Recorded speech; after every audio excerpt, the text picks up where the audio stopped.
नमस्कार. माझ्या यूट्यूब चॅनलमध्ये आपल्या सर्वांचे मनपूर्वक स्वागत आहे. कर्मचाऱ्यांसाठी अत्यंत महत्त्वाची बातमी. शिक्षकेतर कर्मचाऱ्यांसाठी अर्जित रजा रोखीकरण. शासनाचे परिपत्रक निर्गमित. महाराष्ट्र शासनाच्या वित्त विभागाने दिनांक 5 जून 2026 रोजी महत्त्वाचे परिपत्रक जारी केले आहे. जाणून घेऊयात याबद्दल सविस्तर माहिती.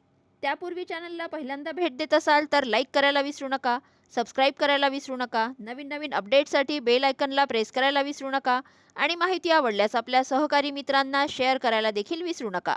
जारी केलेल्या पत्रानुसार शिक्षकेतर कर्मचाऱ्यांना सेवानिवृत्तीनंतर त्यांच्या खात्यात शिल्लक असलेल्या अर्जित रजेचे रोखीकरण नियमानुसार देण्यात यावे, असे निर्देश देण्यात आले आहे.